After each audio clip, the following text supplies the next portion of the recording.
Kind of unique this weekend here at Mazda Raceway Laguna Seca. Practice was on Friday, qualifying and racing on Saturday. Makes for a pretty quick turnaround. A lot of challenges for these race teams, especially when one of the drivers goes off course and bends up one of the race cars. Alara crew chief Ken Murillo now on tight turnarounds. Well, these kind of race weekends are really tough because this weekend we've got a 3-hour time period from the time the qualifying ends until we've got to be back on the grid for a race. So what we do on the cars here to prep for that is we build these up in assemblies. For instance, on the front of the car, we'll do a whole front nose assembly, headlights, grills, the entire works, all ready to go. So if somebody bangs one up for qualifying, we'll just boom, put a whole unit on. The same for the entire front suspension, subframes, the suspension corners, brake assemblies. The car's all modular in construction, and we just come back at it that way in our prep. So we've got all the pieces all ready to go. Now, as far as prep, what are some of the things that you change suspension-wise on these cars for one of these tight days where you have to race and qualify on the same day?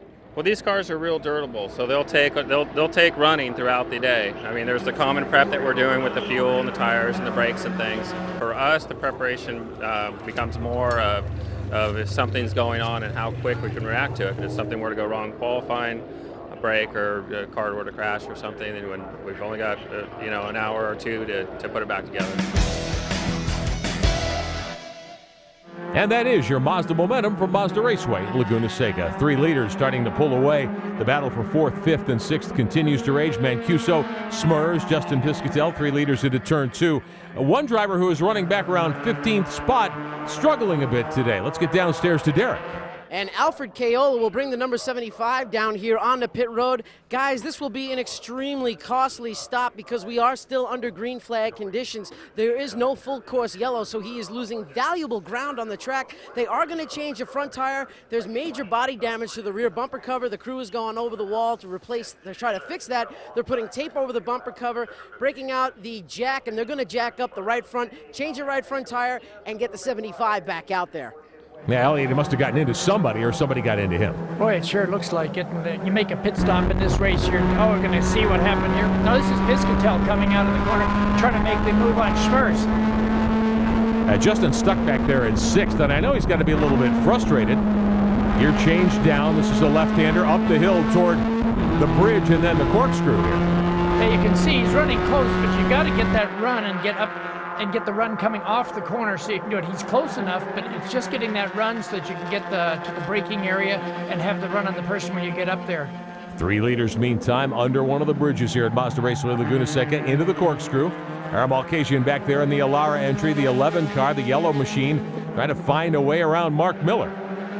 Yeah, it was strange. There was some smoke coming off the front of the car as he came down through the corkscrew. Oh, Malkasian's off a little bit. Boy, he is trying hard, but he's showing he has a little bit of control of the car because he is dropping that wheel off and not losing much when he is in the dirt. But in this kind of racing, Elliott, in the Mazda MX-5 Cup, the Playboy Mazda MX-5 Cup, if you put a wheel off, you're going to give up hundredths, if not tenths of a second, right? Oh, you will. And usually you drop it off at the exit of the corner, and that's where you need the power and the exit speed the most. You hate to lose it there. You can see that Malkasian has lost a little off the 2 liters with that little bobble he had there. But, these cars really teach you to drive tidy because any little bobble, anytime you're off the throttle when you should be on it, is going to cost you. And these are rear-wheel drive cars. It's not, if you hang that back end off, you are going to have to get off the throttle, I would imagine. Yeah, and you saw the little bobble right here where it looks like Piscatel's going to try around the outside.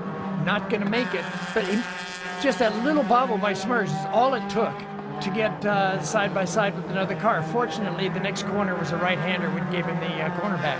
This is for 5th spot. Anytime we check on the leaders under the Bosch Bridge, it's still Todd Lamb out in front. He was passed briefly by Mark Miller. Here comes Piscatel to the inside for 5th. He's going to get it this time away from Brett Smers. That was a great move. He got right up on his tail after the little mistake by Smers earlier, and he was able to capitalize on a great move. And these guys today are actually giving each other quite a bit of room when they make the passes. Leaders, meantime, heading up to the backside of the racetrack once more. It's still Todd Lamb out in front. Let's get back downstairs to Derek. That 75 still in trouble. And this was the cause of Alfred Caiola's demise. Check out this mark on the tire right here. That is some major tire damage. Not sure whether that's from flat spotting, from the tire overheating, or from blistering, but maybe EFR can give us a better answer to that question. Well, it looks like it's from locking up a tire to me, because I think those BFGs don't do that kind of thing just under normal circumstances.